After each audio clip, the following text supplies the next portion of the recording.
वाराणसी, जहां पर सीएम योगी आदित्यनाथ पहुंचे हुए हैं। क्या कुछ कह रहे हैं, सुनते हैं। जो भारत विकास भी कर रहा है, विरासत पर भी गौरव की अनुभूति कर रहा है।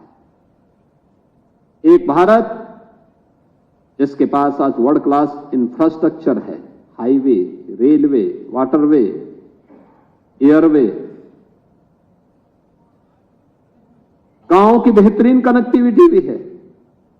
गांव में सड़कें, अच्छी सड़कें बन रही है, हर घर नल की योजना क्रियान्वित हो रही है, गरीब के लिए आवास बन रहा है, गरीब के लिए शौचालय बन रहे हैं, गरीबों को फ्री में राशन भी मिल रहा है, गरीबों को उज्ज्वला योजना के कनेक्शन भी दिए जा रहे हैं। हर घर बिजली के बाद हर घर नल की योजना सफलतापूर्वक क्रियान्वित होती हुई दिखाई दे रही है। विकास भी है, लोक कल्याण भी है और आस्था का सम्मान भी है। कोई सोचता था कि काशी विश्वनाथ धाम इतना भव्य बनेगा? कोई सोचता था काशी की कनेक्टिविटी इतनी अच्छी होगी? आज से 10 वर्ष पहले कोई सोचता था कि काशी में इतनी एयर कनेक्टिविटी होगी? आज से 10 वर्ष पहले कोई सोचता था कि काशी की वाटरवे की कनेक्टिविटी होगी? आज से 10 वर्ष पहले काशी की सड़कें 4 लेन की बनेगी, यह अपने आप में कल्पना थी। यहां के घाट इतने सुंदर होंगे, ये कोई सोचता था? यहां के मठ और मंदिरों की व्यवस्था का सुंदरीकरण होगा, उसकी विरासत को उसकी पहचान मिलेगी। आज से 10 वर्ष पहले कोई सोचता था कि प्रयागराज का कुंभ भव्य और दिव्य भी हो सकता है? और आज से 10 वर्ष पहले क्या कोई सोचता था कि अयोध्या में प्रभु राम लला के पवित्र भूमि पर भगवान राम का भव्य मंदिर का निर्माण भी हो पाएगा? आज से 10 वर्ष पहले क्या कोई सोच पाता था कि कश्मीर में धारा 370 हटेगी, भारत की सीमा सुरक्षित होगी, देश के अंदर 4 करोड़ गरीबों को एक एक आवास मिलेगा, 10 करोड़ गरीबों के लिए एक एक शौचालय फ्री में मिलेगा, 12 करोड़ गरीबों के घर में उज्ज्वला योजना का कनेक्शन आएगा, करोड़ों नौजवानों के लिए रोजगार की सुविधा प्राप्त होगी और 80 करोड़ लोगों को फ्री में राशन की सुविधा का भी लाभ मिलेगा। कोई सोचता था? नहीं। लेकिन आज सब संभव हुआ है। एक भारत श्रेष्ठ भारत की परिकल्पना साकार हुई है। जो भारत दुनिया में सबसे फिसड्डी था, मोदी जी के नेतृत्व में मात्र 10 वर्ष में हुआ भारत आज दुनिया की 5वीं बड़ी अर्थव्यवस्था बन चुका है। अगले 3 वर्ष में भारत दुनिया की 3री बड़ी अर्थव्यवस्था होगा और 2047 तक का एक पूरा रोड मैप प्रधानमंत्री मोदी जी ने देशवासियों के सामने प्रस्तुत कर दिया है। बहनों और भाइयों, अगर यह इतना कुछ हो रहा है, देश तो 140 करोड़ भारतवासी प्रफुल्लित हैं, उत्तर प्रदेश की 25 करोड़ लोग प्रफुल्लित हैं, तो काशी को तो और भी प्रफुल्लित होना चाहिए, क्योंकि काशी को यह श्रेय जाता है कि देश की संसद में प्रधानमंत्री मोदी जी काशी का प्रतिनिधित्व करते हैं। काशी के सांसद हैं, लोकप्रिय सांसद हैं। एक सांसद जो सामान्य सांसद है, वह भी इतना समय नहीं देता है अपने संसदीय क्षेत्र के लिए जितना प्रधानमंत्री मोदी जी अपने संसदीय क्षेत्र के लिए समय देते हैं। क्या शिक्षा हो, क्या स्वास्थ्य, क्या इंफ्रास्ट्रक्चर हो, या मोहल्ला और गांव की कनेक्टिविटी, क्या पेयजल की सुविधा हो, या फिर यहां के घाटों के सुंदरीकरण का, मठ और मंदिरों की व्यवस्था को व्यवस्थित रूप से सुंदरीकरण योजना के साथ जोड़ना, काशी की जल, थल और वायु की कनेक्टिविटी को बेहतरीन करने का, यहां की आध्यात्मिक और सांस्कृतिक पहचान को बनाए रखते हुए एक नए कलेवर और एक नई काया के साथ काशी को वैश्विक मंच पर प्रस्तुत कर देना, यह काम प्रधानमंत्री मोदी जी के नेतृत्व में 10 वर्षों में हमने बदलती हुई काशी को देखा है। हमने इन 10 वर्षों में बदलते हुए उत्तर प्रदेश को और बदलते हुए भारत को देखा है, और दुनिया के अंदर भारत की बदलती हुई इस नई प्रतिष्ठा के सामने आज भारत की अपनी स्वयं की यशस्वी लीडरशिप में जिस रूप में भारत आज आगे बढ़ रहा है, यह भी हम सब ने देखा है, महसूस किया है। और उन स्थितियों में हम आज अनंत चतुर्दशी के दिन, भगवान विश्वकर्मा की इस पावन जयंती के दिन, देव शिल्पी की पावन जयंती के दिन, नए भारत के शिल्पी के जन्मदिन के साथ यहां जुड़ रहे हैं। तो स्वाभाविक रूप से मोदी जी ने देश को बहुत कुछ विजन दिया है। डिजिटल इंडिया उनमें से एक है, और डिजिटल इंडिया के क्रम में आज आपने देखा होगा कि यहां पर आज हमने एक और जहां विद्या शक्ति कार्यक्रम IIT चेन्नई के साथ मिलकर के काशी के पहली, दूसरी, तीसरी क्लास के बच्चों के लिए एक नया अभिनव प्रयास यहां प्रारंभ किया गया है। वहीं यहां के सभी विद्यालयों में स्मार्ट क्लास का शुभारंभ भी आज प्रधानमंत्री मोदी जी के पावन जन्मदिन पर हो रहा है। शिक्षा प्राथमिकता है। सभ्य, सुसंस्कृत और समर्थ समाज की आधारशिला है, और स्मार्ट क्लास के साथ हमारी नवीन पीढ़ी भी जुड़ सके, टेक्नोलॉजी के साथ जुड़ सके। डीबीटी के माध्यम ने देश के अंदर और दुनिया के अंदर एक नई क्रांति लाई है। तमाम प्रकार की योजनाओं के माध्यम से मोदी जी ने आज के युवाओं के जीवन में एक नया परिवर्तन लाया है। उनकी आकांक्षाओं को उड़ान के लिए नए पंख दिए हैं। उन स्थितियों में हम सब आज इस योजना के साथ जुड़ रहे हैं। तो साथ ही साथ यहां पे पीएम विश्वकर्मा की योजना,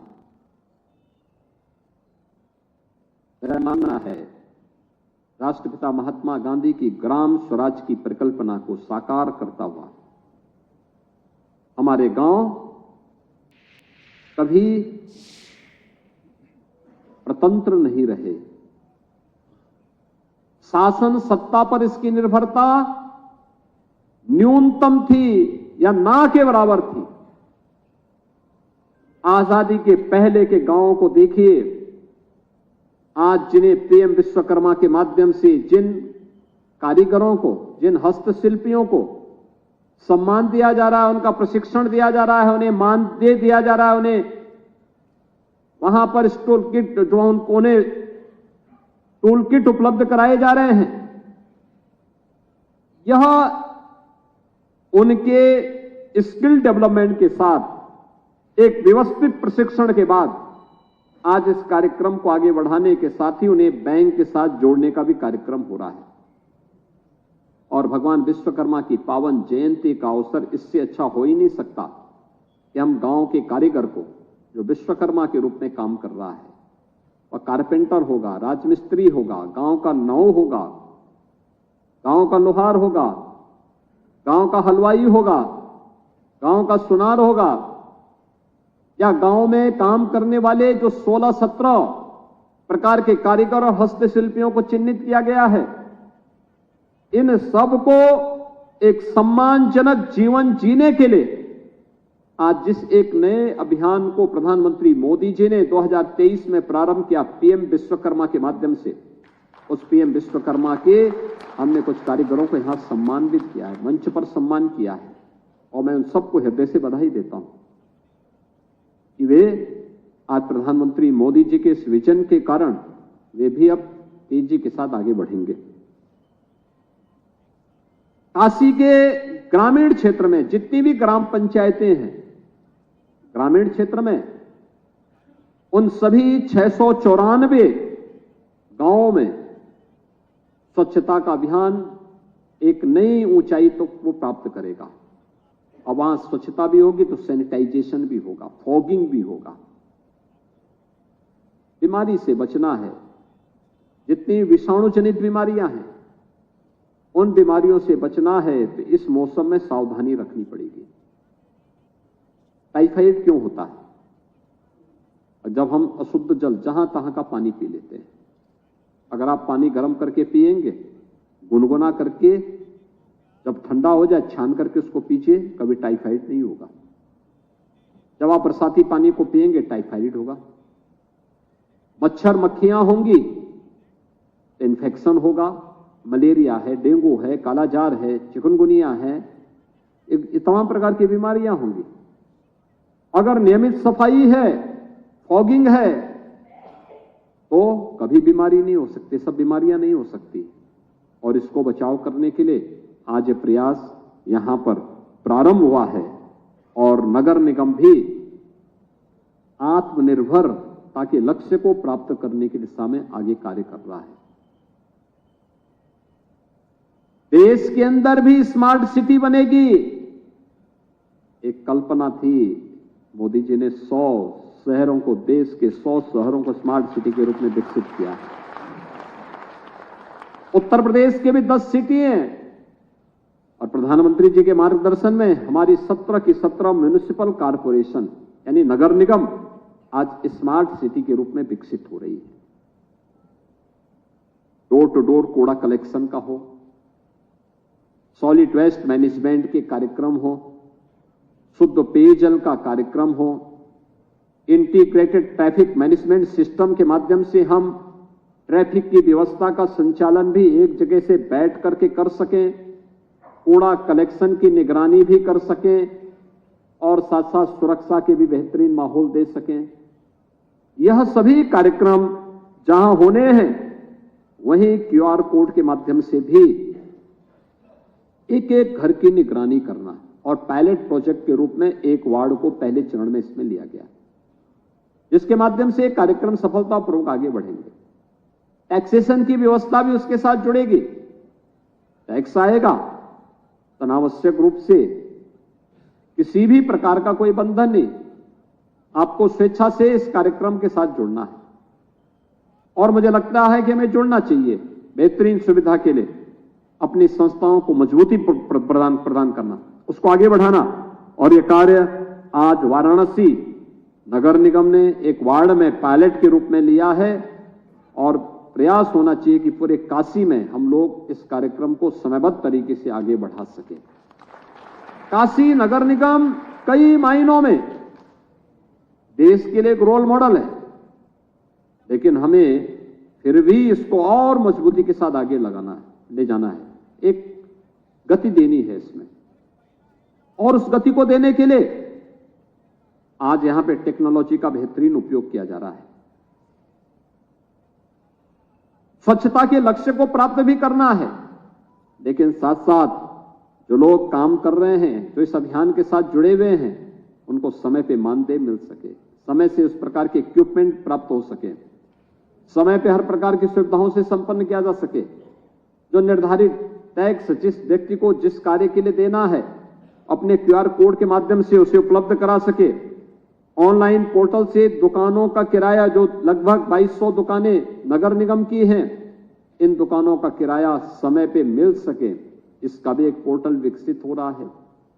एक सिस्टम क्रिएट टेक्नोलॉजी के माध्यम से कोई आपके दुकान में ना आने पाए, अनावश्यक रूप से किसी को आने जाने की नौबत ना आने पाए, इन सभी चीजों के साथ आगे कार्य करना।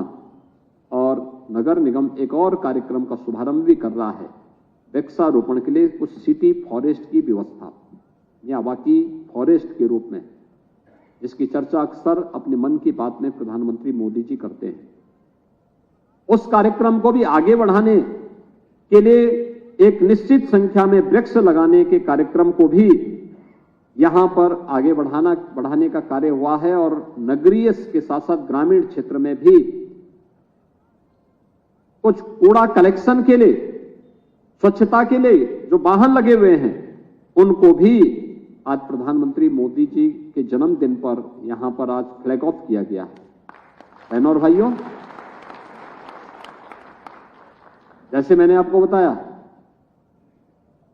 देश के अंदर 100 स्मार्ट सिटी, 500 अमृत योजना के अंतर्गत बुनियादी सुविधाओं से आच्छादित होने वाले नगर निकाय, ये सब तेजी के साथ आगे बढ़ रहे हैं।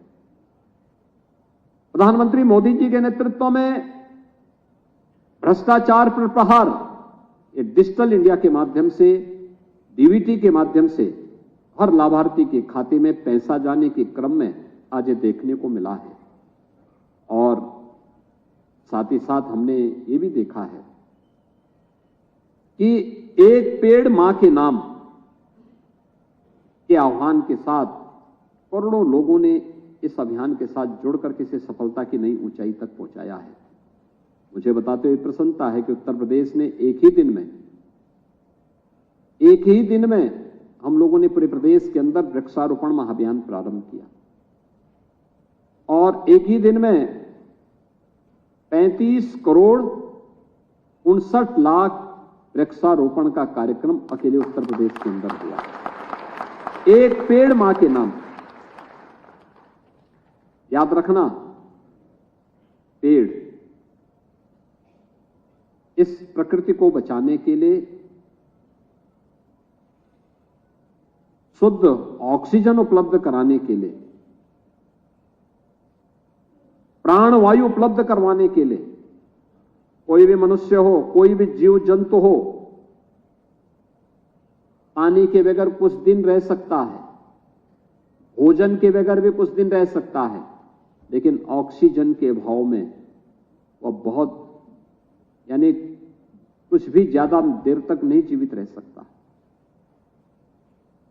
यह हमारे जीवन का आधार है। लेकिन आज आधुनिक सोच और वैज्ञानिक विकास और नियोजित विकास के कारण आज निरंतर प्रकृति पे इसका दुष्प्रभाव पड़ा है। क्लाइमेट चेंज उसका परिणाम है। लगातार बारिश होते रहना, मूसलाधार बारिश, एक साथ साल भर की बारिश एक साथ आ जाना। साल भर में अगर रुक रुक करके बारिश होती है तो उसका लाभ किसानों को प्राप्त होता है, सभी लोगों को प्राप्त होता है।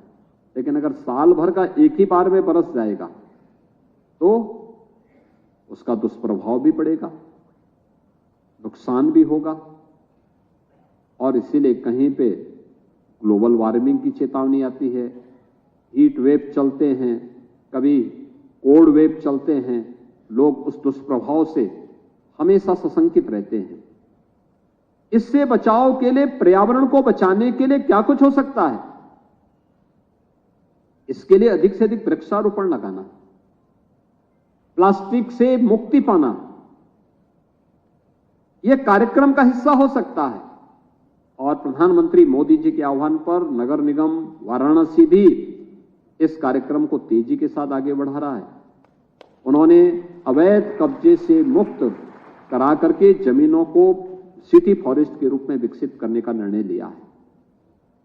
कल मैंने भी कहा है प्रशासन से, विकास प्राधिकरण से भी और सिंचाई विभाग से भी, वरुणा नदी के दोनों तटों पर आने जाने के लिए एक ग्रीन फील्ड रोड देने, नदी के अंदर जब पानी कम होगा जगह जगह चेक डैम बनाने, और जब गंगा जी का लेवल ऊपर हो तो वहां पर फाटक बंद हो जाए, यहां का पानी हम लोग रेगुलेटर के माध्यम से उस पार फेंके, पंप के माध्यम से उस पार फेंके, जिससे वरुणा नदी के दोनों तटों पर रहने वाले लोगों को भी वाटर लेवल ऊपर होने पर किसी प्रकार की बाढ़ का खतरा उनके लिए भी नहीं होगा। लेकिन साथ साथ आवागमन के लिए एक बेहतरीन हम माध्यम दे सकते हैं। इस पर कार्य करने के लिए मैंने कहा अगर ये कार्य हो सकता है, और हमारा प्रयास होना चाहिए कि दोनों तटों पर आवागमन के लिए सड़क भी देंगे और व्यापक फॉरेस्टेशन का कार्यक्रम, वृक्षारोपण का व्यापक कार्यक्रम, जिससे वो आपकी वरुणा नदी एक बार फिर से अपने पुरातन वैभव को प्राप्त कर सके। ये काशी की पहचान है। वरुणा और अस्सी ये दोनों काशी की पहचान रही है। हमें अस्सी नदी को पुनर्जीवित करना है। इस दिशा में इसके बाद के चरण में फिर हम उस पर भी काम करेंगे। सिटी के अंदर जहां कहीं भी खाली जमीन हो, व्यापक पैमाने पे वृक्षारोपण कर दो। खाली जगहों पर वृक्षारोपण करो।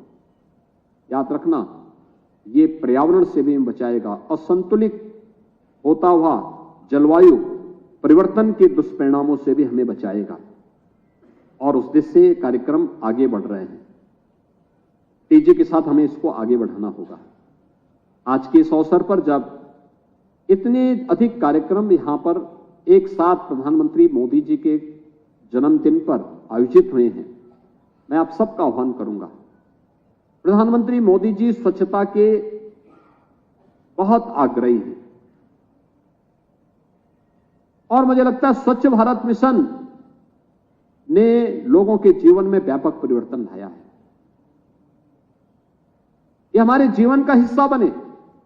हम में से हर व्यक्ति स्वेच्छाग्रही बने, इस अभियान का हिस्सा बने, इसको निरंतरता देने वाले बने। ये हमारा राष्ट्रीय मिशन बनना चाहिए, जीवन का हिस्सा बनना चाहिए। कोई सार्वजनिक स्थल हो, कोई आस्था का केंद्र हो,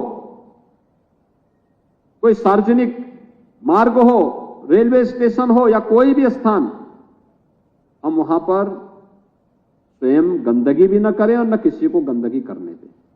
अगर कोई करता है तो हम उसको बोले। मुझे लगता है स्वच्छ भारत मिशन की सफलता जनता जनार्दन की सहभागिता और स्वेच्छाग्रहियों के समर्पण पर निर्भर करता है। एक दिन का नहीं, हमारे जीवन का हिस्सा बनना चाहिए। अगर हम इस कार्यक्रम को तेजी के साथ आगे बढ़ाते हैं, प्लास्टिक फ्री अपनी सिटी को करते हैं, इसका लाभ हम सबको देखने को मिलेगा।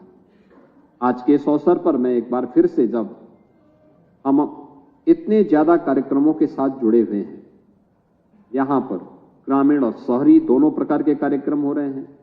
स्वच्छता के अभियान का भी शुभारंभ किया गया। सुबह स्वच्छता रैली भी निकाली गई थी। युवा मोर्चा ने ब्लड डोनेशन का कैंप भी लगाया था। चिकित्सालय में मरीज और उनके परिजनों में फल वितरण के कार्यक्रम भी हुए। अनेक कार्यक्रम एक साथ जुड़े। इन कार्यक्रमों के साथ हम सब भी जुड़ करके इन कार्यक्रमों को आगे बढ़ाएं।